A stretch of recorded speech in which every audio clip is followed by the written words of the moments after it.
तकरीबन हर मोहल्ले में लोकल दुकानदार के साथ एक सिस्टम ऑफ ट्रस्ट चलता है। कभी आपके पास कैश की कमी हो तो दुकानदार कहता है कि मैं अपने खाते में लिख लेता हूँ। आप भी शायद घर जाकर अपने नोट्स या डायरी में इसको लिख लेते होंगे या अक्सर भूल भी जाते होंगे।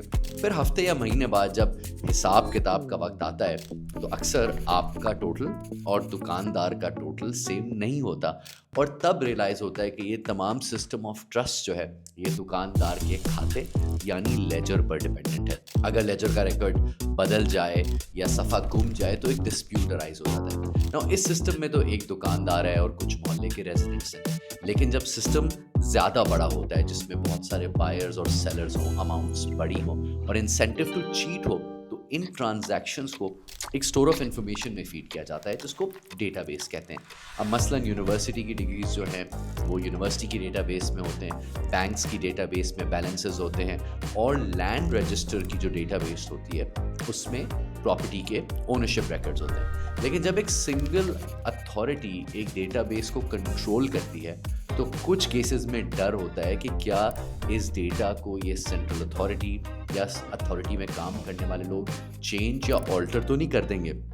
हाल ही में एक ऐसा केस सामने आया जब कराची में एलिजिडली PCHS के 29 प्लॉट्स के रिकॉर्ड्स को टेम्पर किया गया और मालिकान को खबर भी ना हुई।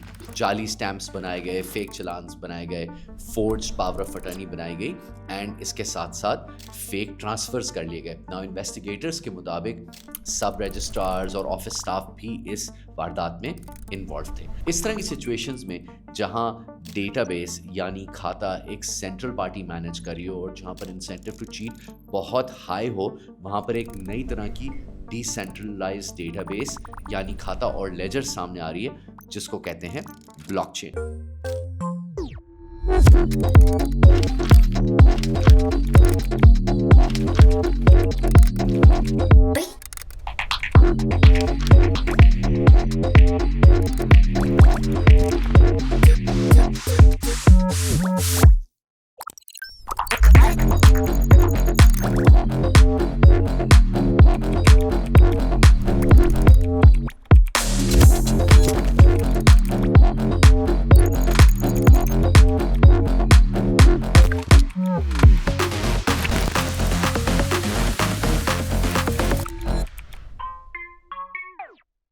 अस्सलाम वालेकुम and welcome to Pakistan and counting.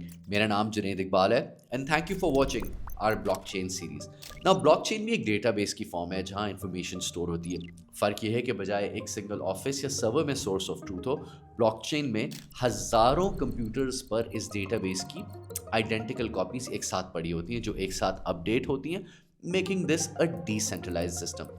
So blockchain के क्या कंपोनेंट्स होते हैं? सो पहला तो इसका कंपोनेंट होता है ब्लॉक। इसको आप ये समझते हैं कि एक ब्लॉक जो है वो एक खाते का पेज है या एक कंटेनर है जिसमें एक certain amount of information store होती है। जब पेज भर जाता है या इस कंटेनर में जितना डेटा आ सकता है वो भर जाता है तो अगला पेज या अगला ब्लॉक शुरू हो जाता है। ना हर ब्लॉक का एक यूनिक डिजिटल फिंगरप्रिंट होता है जिसको हैश कहते हैं। आप इसको इस ब्लॉक की यूनिक आईडी समझ लें या एक पेज नंबर समझ लें। ना हर ब्लॉक में अपने हैश के अलावा पिछले ब्लॉक का भी हैश या रिकॉर्ड स्टोर्ड होता है। इस तरह तमाम ब्लॉक्स एक दूसरे से जुड़ जाते हैं और एक चेन की शक्ल इख्तियार कर लेते हैं, इसलिए इसे ब्लॉकचेन कहते हैं। अब सवाल ये बनता है कि ये जो ब्लॉकचेन है ये स्टोर कहाँ होती है? तो ये ब्लॉकचेन किसी एक सर्वर पे या एक ऑफिस में स्टोर नहीं होती।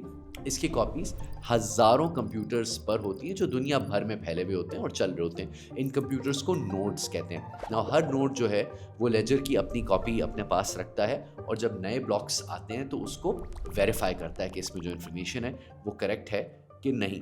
ना फिर अगला सवाल ये है कि जो नए ब्लॉक्स बनते हैं ये कैसे बनते हैं और इनको कौन बनाता है? ना इसका जवाब डिपेंड करता है कि कौन सी ब्लॉकचेन। अब दुनिया में बेशतर ब्लॉकचेन्स आ गई हैं, लेकिन अगर फॉर नाउ हम सबसे मशहूर और सबसे बड़ी ब्लॉकचेन की बात करें जो बिटकॉइन की ब्लॉकचेन है, तो उसका निज़ाम कुछ ऐसे चलता है कि जब कोई एक ब्लॉक भर जाता है और अगला ब्लॉक क्रिएट करना होता है तो ब्लॉकचेन में एक नया पज़ल इशू किया जाता है कि जो तमाम नोड्स हैं उसमें कुछ नोड्स जिनको माइनर्स कहते हैं वो एक पज़ल को सॉल्व करते हैं। जो उस पज़ल को सबसे आसानी से और सबसे पहले सॉल्व कर लेता है वो अगले ब्लॉक को क्रिएट करता है। इस क्रिएशन के प्रोसेस को माइनिंग कहते हैं और ये जो पजल सॉल्व करने का काम है इसको प्रूफ ऑफ वर्क कहते हैं। तो अगला सवाल ये बनता है कि जो लोग नोड्स को मेंटेन करते हैं या जो इस नए ब्लॉक्स की माइनिंग करते हैं या नए बनने वाले ब्लॉक्स की वैलिडेशन करते हैं टू मेक श्योर कि उसमें जो ट्रांजैक्शंस हो रही हैं, जो लिस्टिंग हो रही हैं वो करेक्ट है, जिसके लिए वो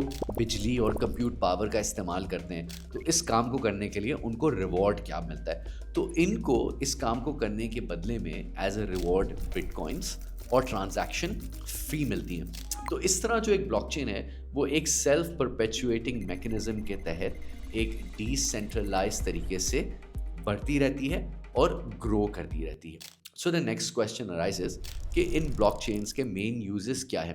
वैसे तो इसके बेशतर दुनिया में यूज़ केसेस आ गए हैं, but today let's talk about the 3 main use cases. But before that, Binance दुनिया की सबसे बड़ी क्रिप्टो करेंसी एक्सचेंज है। ये 2017 में शुरू हुई थी और आज तक इसके 282 मिलियन यूजर्स बन चुके हैं। बाइनेंस अब तक 20 से ज़्यादा ममालिक में रेगुलेट हो चुकी है, जिनमें Brazil, France, Spain, Italy, UAE, Japan और कोरिया शामिल हैं। अब यूज़र्स इसके ज़रिए तकरीबन 600 मुख्तलिफ क्रिप्टो करेंसीज में ट्रेड कर सकते हैं। और बाइनेंस की अपनी एक ऑनलाइन अकेडमी भी है जहाँ यूज़र्स जाकर ब्लॉकचेन, क्रिप्टो या इससे रिलेटेड टॉपिक्स के बारे में सीख सकते हैं। Thank you Binance for supporting Pakistan and Counting. तो पहला तो ब्लॉकचेन का यूज केस है डिजिटल करेंसी या क्रिप्टो करेंसी की मूवमेंट्स का। Now we just discuss very briefly कि ब्लॉकचेन में नई क्रिप्टो करेंसी क्रिएट कैसे होती है। ब्लॉकचेन के जो पार्टिसिपेंट्स होते हैं उनका ब्लॉकचेन में एक वॉलेट होता है जिसमें उनकी ट्रांजैक्शंस स्टोर हो सकती हैं, एंड कोई भी 2 पार्टिसिपेंट्स अपना, अगर उनके पास वॉलेट की यूनिक आईडी हो, वो अपने वॉलेट से दूसरे वॉलेट के पास पैसे या डिजिटल या क्रिप्टो करेंसीज भेज सकते हैं। नाउ मज़ीद डिटेल में कि क्रिप्टो करेंसीज क्या होती हैं, कैसे ऑपरेट करती हैं, इसको हम अपनी एपिसोड नंबर 2 में डिस्कस करेंगे। सेकंड जो यूज़ केस है वो है सप्लाई चेन का। नाउ वॉलमार्ट ने IBM के साथ मिलके एक ब्लॉकचेन डेवलप की जिसके तहत उनका जो फ्रेश प्रोड्यूस है उसका तमाम डेटा ब्लॉकचेन पर होता है। कौन सा फ्रूट का बैच किस फार्म से हार्वेस्ट हुआ, कहाँ पैक हुआ, किधर स्टोर हुआ, कैसे शिप हुआ, and so on so fourth, ताकि अगर कोई आइटम या कोई फ्रूट डिफेक्टेड निकलता है तो बजाय उनको मल्टीपल डेटाबेसेस में ढूंढने के लिए और एक्सेल शीट को खोलने के लिए कि इस फ्रूट का ओरिजिन क्या है, because they have the data of uploaded by farmers, by shippers, by warehousing companies and so on so forth, they can immediately track कि ये ख़राब हुआ हुआ पीस किस फार्म से ओरिजिनेट हुआ है, and they can also tell कि इसमें एरर या प्रॉब्लम कहाँ पर आई है, ये फार्म के लेवल पर आई है या स्टोरेज के लेवल पर आई है। सो जो सप्लाई चेन्स हैं उसकी क्रेडिबिलिटी को बढ़ाने के लिए भी ब्लॉकचेन का इस्तेमाल किया जा रहा है। तीसरा और शायद बहुत तेज़ी से बढ़ता हुआ जो यूज़ केस है वो है टोकनाइजेशन, जिसके ज़रिए एसेट्स मसलन गोल्ड, प्रॉपर्टी, शेयर्स वगैरह की ओनरशिप रैकेट को डिजिटाइज करके ब्लॉकचेन पर टोकन्स की फॉर्म में स्टोर कर लिया जाता है। जब वो टोकन्स की फॉर्म में ब्लॉकचेन पर स्टोर हो जाते हैं तो इनकी भी ट्रांजैक्शंस बहुत आसान हो जाती है। नाउ टोकनाइजेशन को हम तफसील से अपनी तीसरी एपिसोड में डिस्कस करेंगे। Now coming back to Pakistan. Now Karachi के PECHS के फ्रॉड केस में 29 प्रॉपर्टीज़ के रिकॉर्ड्स को टेम्पर किया गया। 3 प्लॉट्स का तो रिकॉर्ड गायब ही हो गया और 3 से 4 अरब रुपए का गबन हुआ। और ये तो एक एग्जाम्पल थी। नाउ प्राइवेट हाउसिंग सोसाइटीज़ में तो ये मसला रोज़ का है। हर रोज़ की कहानी है कि किसकी का प्लॉट फोर्ज करके किसी और के नाम पे कर दिया गया या फाइल इशू कर दी गई और पीछे से प्लॉट था ही नहीं, या एक ही प्लॉट मल्टीपल लोगों को बेच दिया गया। और अगर आप कोर्ट्स की हिस्ट्री उठाएं और पाकिस्तान के कोर्ट्स के रिकॉर्ड्स उठाएं तो इन्हीं केसेस की वजह से कोर्ट्स कंप्लीटली बिजी चल रहे हैं। अगर यही सिस्टम ब्लॉकचेन पर होता तो हर प्लॉट की एक यूनिक आईडी होती जिसका एक यूनिक रिकॉर्ड ब्लॉकचेन पर मौजूद होता। जब भी प्लॉट की कोई ट्रांजैक्शन होती या मिल्कियत बदलती वो एंट्री पब्लिकली वेरीफाई होती और उसका पूरा ट्रेल लेजर में सबके सामने आता। पहले कौन मालिक था, किस डेट को किस प्राइस पर सेल हुई और किन डॉक्यूमेंट्स के जरिए ट्रांसफ़र हुआ। यहाँ कोई एक सिंगल ऑफिसर या रजिस्ट्रार की मोनोपोली नहीं होती। हर रेलेवेंट स्टेक होल्डर यानी कि society, registrar, buyer, seller, FBR सब इस लेजर को देख सकते।